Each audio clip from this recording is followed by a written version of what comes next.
الحمدللہ رب العالمین والعاقبۃ للمتقین والصلاۃ والسلام علی سید الانبیاء والمرسلین والحمدللہ رب العالمین۔ قال اللہ تبارک و تعالی فی القرآن المجید والفرقان الحمید وقالوا لن تمسنا النار الا ایاما معدودہ قل اتخذتم عند اللہ قل اتخذتم عند اللہ عہدا فلن يخلف اللہ عہدہ ام تقولون علی اللہ ما لا تعلمون بلا من کسب سیئۃ وأحاطت به خطیئتہ فأولئک اصحاب النار ہم فیہا خالدون۔ صدق اللہ و مولانا العظیم۔ معزز سامعات، آج کا جو ہمارا ذکر کا گوشہ، اس کے اندر ہم سورہ بقرہ کی تفسیر، سورہ بقرہ کی آیت نمبر 81، اس کی ہم تفسیر کرنے کے لیے جا رہے ہیں۔ اس کے اندر رب کائنات نے ارشاد فرمایا، کیونکہ پچھلی آیات کی تفسیر ہو چکی، اب ہم اگلی آیات کی تفسیر اس کے اندر کرنے کے لیے جا رہے ہیں۔ اللہ رب العالمین نے ارشاد فرمایا وَقَالُوا لَن تَمَسَّنَا النَّارُ، اور وہ کہتے ہیں کہ ہرگز نہیں چھوئے گی ہمیں آگ، اِلَّا أَيَّامًا مَّعْدُودَةً، مگر گنتی کے کچھ دن۔ قل اے محبوب آپ ان کو فرما دیجئے، اتخذتم، کیا تم نے کوئی عہدن عند اللہ، عہدن اللہ سے کوئی عہد لے لیا ہے؟ فلن یخلف اللہ عہدہ، تو ہرگز نہیں اللہ اپنے عہد کی پھر وعدہ خلافی کرتے۔ ام تقولون علی اللہ ما لا تعلمون، یا تم جو کہتے ہو اللہ پر اس کو تم نہیں جانتے۔ بلا، کیوں نہیں، من کسب سیئۃ، جس نے کوئی گناہ کمایا، وَأَحَاطَتْ بِهِ خَطِیَّتُهُ، تو اس کا گناہ اس کو گھیر لے گا، فَأُولَئِکَ أَصْحَابُ النَّارِ، یہی دوزخی ہیں، ہم فیہا خالدون، ہمیشہ دوزخ کے اندر رہیں گے۔ یہ تو اس کا لفظی ترجمہ تھا۔ اب اس کی جو نا تعلق جو پچھلی آیت کے ساتھ، تفسیری تعلق جو ہے اس کو میں بیان کرتی ہوں۔ چند طرح اس کا تعلق ہے پچھلی آیات کے ساتھ۔ پہلا تعلق، اس سے پہلے موجودہ جو یہودیوں کے دو عیب بیان کیے جا چکے ہیں، اب ان کا تیسرا عیب بیان کیا جا رہا ہے۔ فرق یہ ہے کہ وہ ان کے عیب جو تھے نا وہ فعلی تھے، اب ان کا عیب جو نا قولی ہے، قولن ان کا عیب ہے۔ یعنی پہلے فرمایا گیا تھا کہ وہ یہ کرتے ہیں، اور اب ارشاد ہوا کہ وہ کہتے ہیں۔ یعنی وہ کرتے کیا ہیں کہ جو ان کے اندر برائیاں پائی جا رہی تھی ان آیات کے اندر، پچھلی آیات کے اندر، ان کو بیان کیا گیا۔ اب یہ جو کہہ رہے ہیں کہ ہمیں کچھ دن جو نا عذاب آئے گا، اس کے بعد ہمیں عذاب نہیں آئے گا، اللہ پاک نے فرمایا اب یہ کہہ رہے ہیں۔ اور دوسرا تعلق، اس سے پہلے موجود یہودیوں کی بدعملیوں کا ذکر تھا، اب اس کی وجہ بیان کی جا رہی ہے، یعنی ان کی بدعمالیاں جو نا بدکرداریوں کی اس لیے ہمت پڑی ہے کہ انہوں نے یہ سمجھ رکھا ہے کہ ہم جو چاہیں کر لیں، جو چاہیں ہم کر لیں، ہماری تو پکڑ ہی نہیں ہو سکتی۔ اور انہوں نے کہا کہ ہم جو چاہیں کر لیں اور چند روز ہمیں عذاب ہوگا، چند روز عذاب ہوگا، اور اپنے آپ کو وہ نیکوکار سمجھ رہے۔ تو یہ ان کا جو نا تعلق پچھلی آیت کے ساتھ ہے۔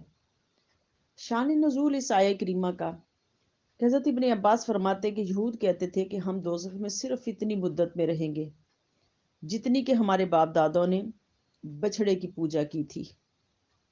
جب موسیٰ علیہ السلام فرعون سے نجات پا کے وادی جو نا وہاں پر پہنچے، وادی تی کے اندر، تو وہاں پر پھر موسیٰ علیہ السلام اللہ سے ہم کلام ہونے کے لیے چلے گئے، تو انہوں نے پیچھے جو نا بچھڑا بنا لیا، سامری نے اس کے ساتھ مل کے انہوں نے بچھڑا بنا لیا اور 40 دن اس کی پوجا کی۔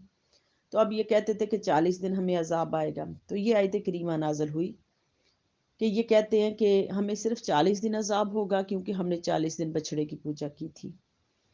اللہ رب العالمین نے یہاں پر مخاطب ان کا جو نہ لیا، وہ کیسے، وقالو، اللہ پاک نے فرمایا یہ یہود کہتے ہیں، یہودیوں کا قول یعنی کہ ان کے علماء اپنی طرف سے یہ بنا کے نا اور جاہلوں کو بتا رہے ہیں، جاہلوں کو جو نہیں تورات کو جانتے تھے ان کو کہتے تھے کہ لن تمسن النار، ہم کو آگ نہیں چھوئے گی مگر کچھ دن۔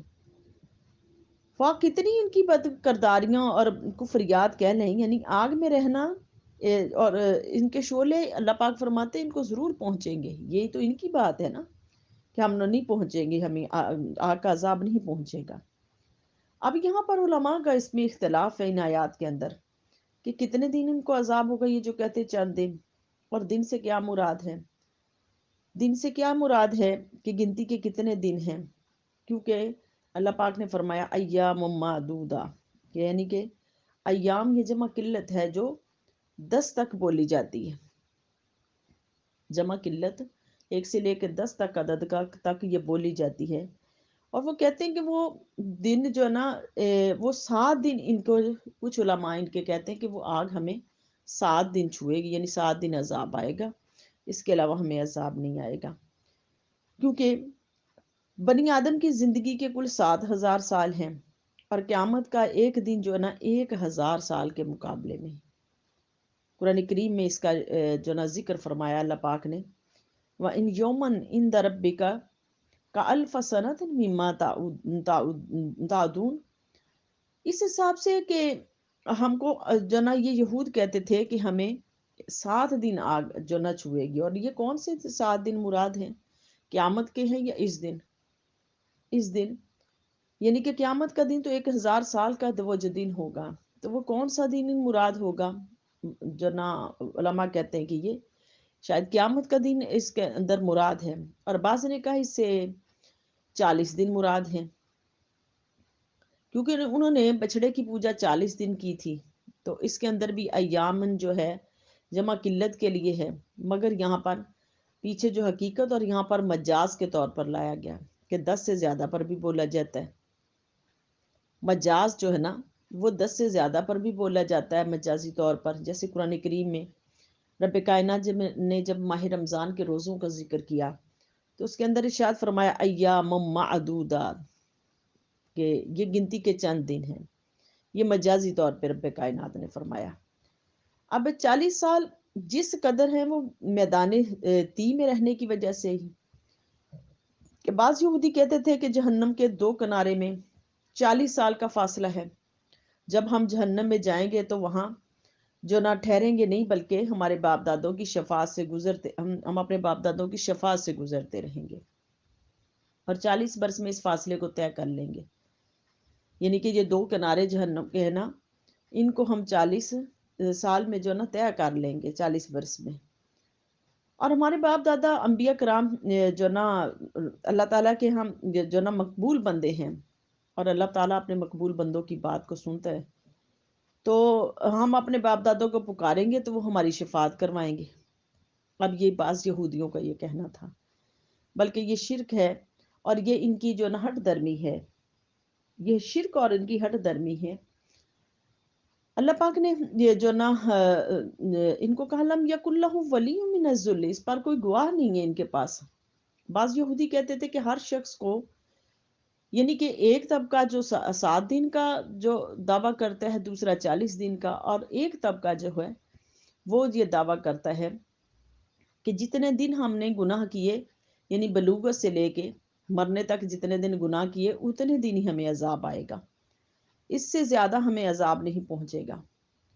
اور بعض کہتے ہیں کہ روح جو ہے نا وہ اصل میں پاک صاف اور نورانی ہے، اور برے کاموں سے اس کے اوپر وہ جو نا گرد پڑ جاتی ہے، جیسے وہ دھندلی ہو جاتی ہے، تو اسی طرح یہ جو عذاب ہے نا یہ بھی اتنے دن ہی رہے گا، جیسے پانی کی مثال ہے کہ پانی عام طور پر ٹھنڈا ہے، گرم کرنے کے بعد کچھ دیر گرم رہتا پھر بعد میں ٹھنڈا ہو جاتا اپنی حالت کے اندر۔ وہ کہتے ہیں کہ دل یہ اصل میں صاف ہے، جب اس کو جتنے دن اس نے گناہ کیے اس کی وجہ سے، گناہوں کی وجہ سے یہ گدلا ہوا ہے، یہ پھر صاف ہو جائے گا۔ یعنی کہ ان کے عقائد کو دیکھ لو کہ اتنے ان کے عقائد خراب ہیں کہ اس طرح کے دلائل دے رہے ہیں، اور دلائل دے دے کے اللہ رب العالمین کے بارے میں اس طرح کے سوال کر رہے ہیں۔ اللہ پاک نے ان کے اتنے جو نا سوالوں کا جواب ایک ہی الفاظ میں، ایک ہی جملے میں دے دیا. کہا محبوب اب دیکھو کہ اللہ پاک نے اپنی شان بیان کروانی چاہیے تو رسول صلی اللہ علیہ وسلم کی زبان اطہر سے فرمایا کل محبوب آپ ان کو فرما دیجئے اتخذتم عند اللہ عہدا، کیا اللہ سے تم نے کوئی عہد لے لیا، کوئی وعدہ لے لیا اللہ سے؟ اللہ پاک فرما رہے کہ کوئی وعدہ کر کے آگے ہو کہ اللہ سے کہ اللہ پاک میں عذاب نہیں دے گا. اتخذتم یہاں پر دو جو حمزہ ہیں، جو اتخ کے اندر دو حمزہ ہیں، ایک حمزہ جو ہے استفہامیہ اور دوسرا باب افتعال کی وجہ سے، اور دوسرا گر گیا استفہام انکاری کی وجہ سے. تو یہاں پر اس سے مراد جو ہے نا، عہد سے مراد فقط خبر ہے، کیونکہ رب کائنات کی خبر بھی عہد کی طرح پختہ ہوتی ہے. تو یہاں پر عند اللہ ثابتن کا ظرف بن کر اس کا عہد جو نا، اس کا عہد کا حال بن گیا، عہد کے حال بن گیا. یعنی کیا تم نے کوئی اللہ سے عہد لے لیا ہے، اللہ کے نزدیک ثابت ہو گئی تمہاری کوئی بات؟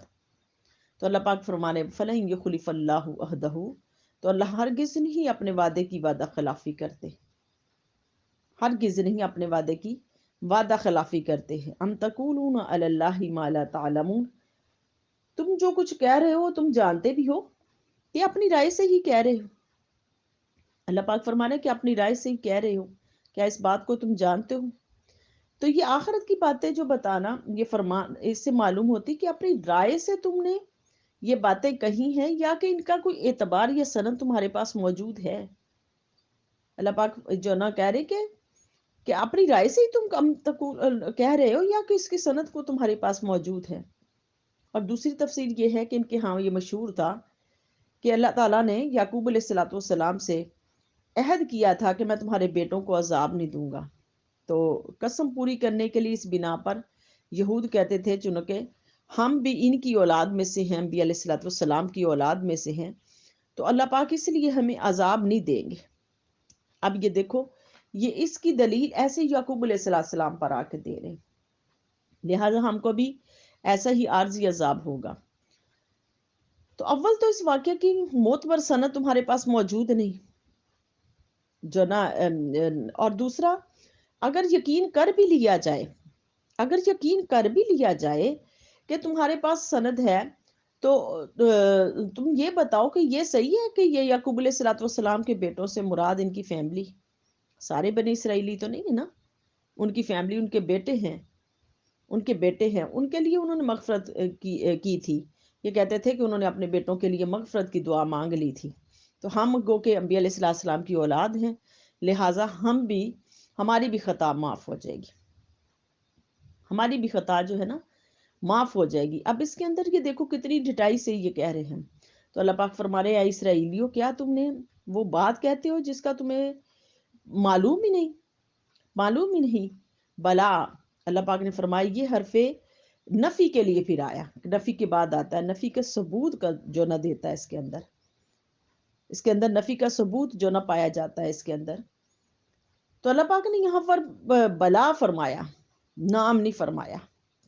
نام یہ جو نا ایجاب کے بعد آتا ہے، نفی کو ثابت کرتا ہے کہ ہاں تم کو عذاب دائمی ہوگا. جیسے رب کائنات نے ارشاد فرمایا کہ الستو بربکم، کیا میں تمہارا رب نہیں ہوں؟ تو سارے فرشتوں نے کہا ہاں مولا، کیوں نہیں، بلا کیوں نہیں. اگر وہ جواب میں نام کہتے تو جو نام کہتے تو معلوم ہوتا کہ یہ جو نفی کے لیے آتا، نہیں، بلا جو ہے نا یہ نفی کے لیے آتا، استفہامیہ جو نا ثابت، اس کے لیے نفی کے لیے یہ یہاں پر نحوی طور پر اس کے اندر آتا. تو رب کائنات نے یہاں پر ان کا جملہ نام نہیں فرمایا بلکہ جو نا بلا یہ حرف نفی کے بعد آیا. تو اللہ پاک نے یہاں پر فرمایا کیوں نہیں، من کا سبا، جس نے کوئی گناہ کمایا اس کا گناہ اس کو گھیر لے گا، وَأَحَاطَتْ بِهِ خَطِیَّتُهُ، اس کی خطائیں اس کو گھیر لیں گی اور وہ اپنی خطاؤں کو پا لے گا اس کے اندر. اب یہود کی تمام بدعملیوں کی وجہ سے وہ سمجھ چکے تھے کہ ہمیں جو چند روز ہی عذاب ہوگا، اس کے بعد ہمیں آگ نہیں چھوئے گی، ہم جو چاہیں کر لیں.